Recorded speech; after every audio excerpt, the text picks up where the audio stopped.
Magandang hapon mga kabakyard. Tayo ngayon ay nandito tayo, naglilinis tayo ng ating pan. Hindi man ngayon matapos lahat ito. Pero mayroon na akong natapos na isang block. Dito ito, yan. Yan malinis na. Kaya visible na yung ilalim, tingnan niyo. Lagang okay na yung wala na yung mga dahon na napakaliit. Mayroon pang ilan, tingnan nyo, ayan. Ganun yung dahon ng kawayan na gutay-gutay talaga. Dahil malakas yung yung hangin, 2 araw na. Kaya yun, talagang tindi. So, ngayon, dito lang muna tayo. Kita nyo yan, dahon. Yan ay dahon ng kawayan yan, tumpok na yan. Talagang kanina yung umaga yan, winawalis ko. Hindi ko muna inilis dyan kasi patuloy pa rin naglaglagan. Tingnan nyo, mayroon pa rin, pero medyo mahina-hina na yung hangin. Hindi katulad ng umaga o kagabi na talagang napakalakas. Tingnan yung bakod ko doon, na nasira na. Malakas na hangin dyan. Inalis ko na yung mga dahon dyan. Sa ngayon ito yung nililinis ko. Talagang nililinis kong maigi to. Bukas yan namang malaking yan isusunod ko, dahil ito ay saka na ito kasi yung mga laman nito ay yung maliit lang yan, hindi masyadong visible kasi yung gawa ng tubig na sa ilalim, daming dumi sa ilalim, itim na yung sa ilalim, dami.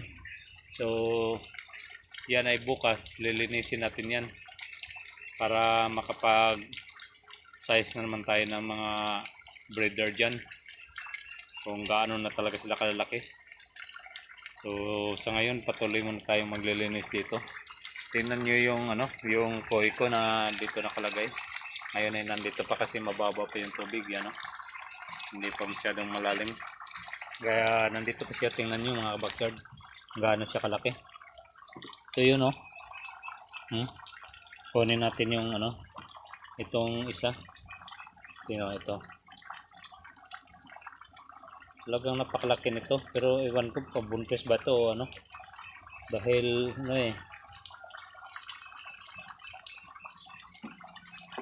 kunin natin para makita yung mabuti. Tingnan nyo, talagang napakalaki siya. Napakalaki na niya. Tingnan nyo yung tamin niya, yung tiyan niya, talagang sobrang laki. Tingnan mo, napakalaki, ito kaya ay buntis, pero may 3 buwan ito. Ilang buwan ba dapat magbuntis yung talagang sobrang laking niya, sobrang laki yung tiyan niya. Matakot nga ako baka buntis sobrang laki. Buntis kaya to sa palagay niya. So sa ngayon ay dyan lang muna kayo, sobrang laki, tingnan nyo, tindi, kita mo, talagang napakalaki ng koi. Yung tiyan hindi pa naman siya masyadong kalakihan, nasa 8 ounce siya, pero yung tummy niya talagang napakalaki. Tingnan nyo, kita mo. Backyard, magandang araw. Tuloy-tuloy tayo sa paglilinis ngayon sa ating mga mini pan. Yan, tapos na tayo dyan maglinis dyan. At nandito yung mga breeder natin lagay pansamantala kasi yung tubig dyan hindi pa umabot sa level para dumaloy naman dyan sa pan na yan. Yan. So ngayon tapos na yan. Bukas ito naman yung lilinisin natin.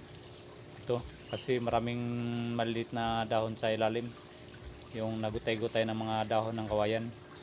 So yan, gusto kayong manood sa mga breeder ko, nakahalo na ito sa mga yung natin, yung 3 months old na natira nandito ngayon. Tingnan nyo, gusto nyong tumingin, kukuha tayo ng sample, yung mga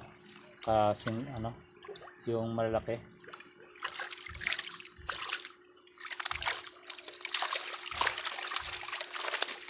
Kita nyo gaano kalaki sila. Yang tatlong yan mahigit na yan 1 kilo. Yan. Lalaki ano. Tingnan nyo. Buntis yun. Yung tumalo na yun. Buntis yun. Ito yung ano, 3 buwan na. Mula nang anak. Ito, tingnan nyo. Itong dalawang ito. Halos 1 kilo na itong dalawa. Tignan mo. Oh, kalaki ano. Sobrang laki. Hindi lang yan. Mayroon pang malaki dyan. Ito yung mga ano. Iyan ang mga breeder ko. Tingnan mo. Sobrang laki. Yan. Diyan ko muna sila nilalagay kasi ano wala pang tubig yun. Hindi naman yan matay, mga 1 oras lang dyan, hindi pa yan matay. Dami to. Ito lahat ay hindi bababa sa 10 kilos. Yan. Kukuha tayo ng pula, yung malaking ito.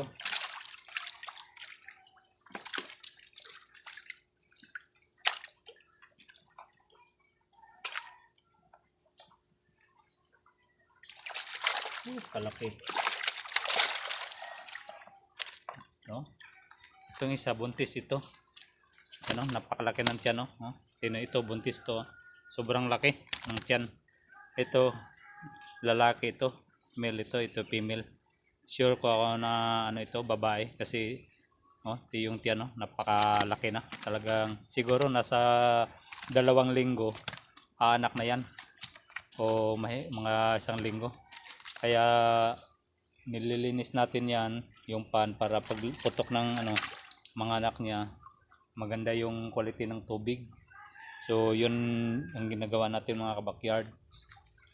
Tapos pagka pumutok na yon, dito naman natin ilipat. Kaya isusunod natin to bukas. Ito na naman yung ililinisin natin. Yan. So sa ngayon yan lang munang update natin. Pagkatapos dyan, dito na naman tayo maglilinis. Yan lilinisin natin yan kasi marami ng tubig ulan dyan. Yung tubig ulan ay hindi maganda sa tilapia. Pero sa pagdating naman sa pagkain ay hindi naman sila magatubili kumain pag ako'y nagbigyan ng pagkain. Malaki na rin sila. Ay 2 buwan na mahigit. Malaki na rin. Yung nandito na 3 buwan, okay na rin. Nasa 7 na yung 7 1 kilo yung nandyan. Basta lahat ito hindi na to bababa sa 10 kilos. Itong narito hindi naman magasto sa pakain kasi sa 1 kilo niyan, sa daming yan, hindi na uubos ng 1 linggo. Kasi malaki na, hindi na kailangan na pakainin pa ng pakainin. Yan. Yung malaking kulay red na sa ilalim, yung naglutangan na yan, yun yung 3 buwan pa. Yan, malaki na rin. So magandang araw sa inyo mga kabakyard. So hanggang dito lang muna yung update natin sa ating backyard ngayong araw na ito. Magandang araw at naway pagpalain kayo ng buong may kapal. Paki-like na lang at saka subscribe sa ating YouTube channel.